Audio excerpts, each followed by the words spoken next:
That's farmer friend, singer-songwriter Lyal Strickland. And that's farmer friend and jack of all trades Chris Horn. And we're those Tastebudguys. What's the curtains have to go through what? You want to part them when you walk through? I'm trying to get in the ministry of fun and watch. Sweet beads. Beaded curtains. That's what we need. That'd be cool. We walk in on camera, everybody be like, "Wow, listen to Shimmer." Which you wouldn't be able to hear because Lyal has this little theme song playing. Okay, enough of that. So, whiskey. I think this is going to be really, really, really interesting from what we've read on it. Yeah. And spoiler, we did have a small nip out of this. Not even a glass between us the other night. But I didn't even know what we had. So now we did bizarre. some research, and it is bizarre. That's a great word for it, actually. So we've had a couple bottles of J.Rieger's already. Yes. And it's One fine. of them? One of them we really, really liked. One Yeah. was, it's fine. Yeah. It's fine. No big deal. This is their Monogram series. Specifically, it's a 2020 edition Oloroso Boda. Mm-hmm. And this is bottle 1555 out of 1887. Nice. Now, what that means is it's a 5-year-old rye whiskey and an 11-year-old rye whiskey blended together and then aged. Don't forget the corn whiskey. And, yeah, we had the corn whiskey. Sorry, I forgot. And a corn whiskey blended together and then all aged for in the neighborhood of 2.5 years, they said, at least, I think, in some sherry barrels. But not just any sherry barrels. Mm-hmm. A very specific sherry barrel that I'm going to read about when he gives me the bottle back. Read the bottle. Okay.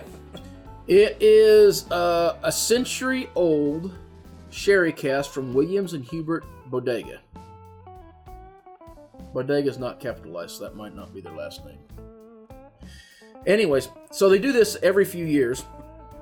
And the last batch they made was 2018. They said they've done 3 years, so I don't know if it was 2016 or 15 before that or whatever. Yeah.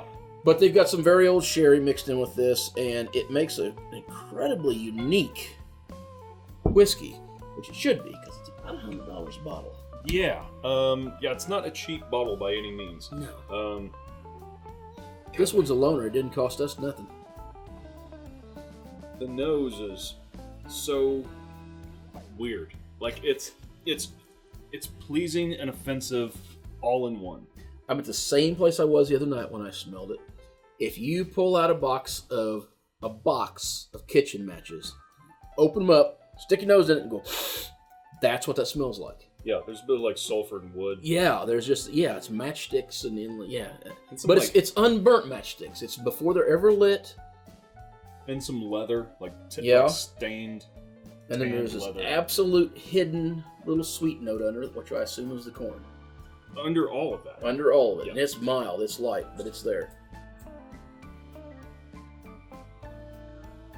I don't know. I actually rather enjoy the nose, to be honest. No, I mean, it sounded like we just listed off a bunch of horrible things, but they come together in a really beautiful way.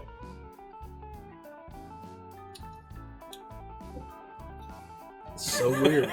It's just You're making the same face you made the other night. I know, it's just such a weird whiskey, because it's nothing, anything you could ever expect out of a whiskey is not this, I promise you.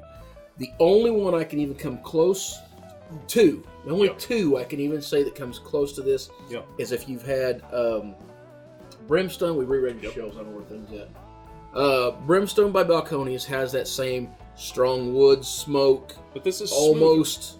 Smoother. Way smoother. Yeah. Almost, but it has them characters, that high wood smoke, all forward like a Scotch, but just slap you around in your face. And then it also sort of reminds me of the little bottle we had, Mesquite, Rimfire. Oh.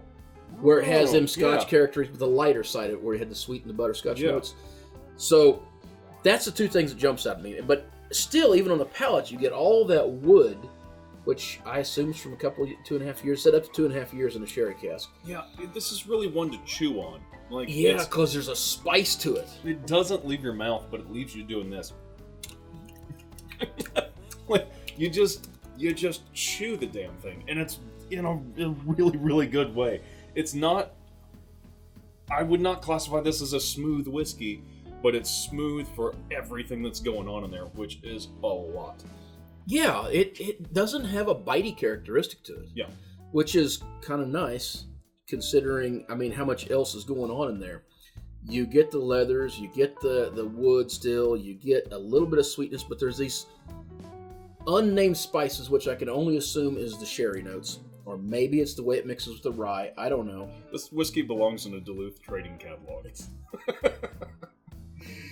Right next to the underwear. Yeah. I mean, seriously, though. I mean, like, it's just... There's something intrinsically outdoorsy and tough about it. Oh, this would be a great one to put in your flask. Right? Take with you camping. Yeah, this is a camping morning whiskey. So Yeah. I know the other night, this was the first one I'd tried tonight, and it was very weird, but I kind of liked it. I think better than you did at the time. Yeah. And, but I'm into weird... Well, I had just come off a very delicate wheated whiskey. True. Yeah, I mean, this, you can't juxtapose those. Juxtapose? Wow. The juxtaposition of those two Thank you. items? Yeah, that's what I'm trying to say. Can't get it out today. Just can't get it out. It's like this. You don't want to put this up next to something that's, you don't, I'm going to ignore that. You don't want to put this up to something that's, like, super smooth, you know? Mm-mm. This is... Now, this might finish your night for you if you do that. Yeah. All right. What do you think? I actually really like it. But like I say, if you are into smooth, if you're into traditional, this is not going to tick those notes for you, so don't let us fool you about any of that. You've got to be wanting something that's a little weird, way out there, kind of special. I would call it special, I think. Yeah. I mean, it's for the price point. This is a good one to have on the shelf because you're not going to barrel through this bottle. This is one of the ones that just about anybody that walked in here, I'd want them to try. I'd want to like say, you need to see if you like this or not. But if you're into kind of the far out stuff, I would say put this on your list. That being said, it looks like it's pretty dang hard to get since there's only 1,887 of them made for 2020. Sounds like that's a fairly rare one. They probably won't have another one again until like 2022. Yeah. So, well, all right. Until next time. Whether it's the whiskey that you're bumming off your friend John that I forgot to mention, the food you're eating, clothes you're wearing, or the people you're meeting, grab a buddy and try something new.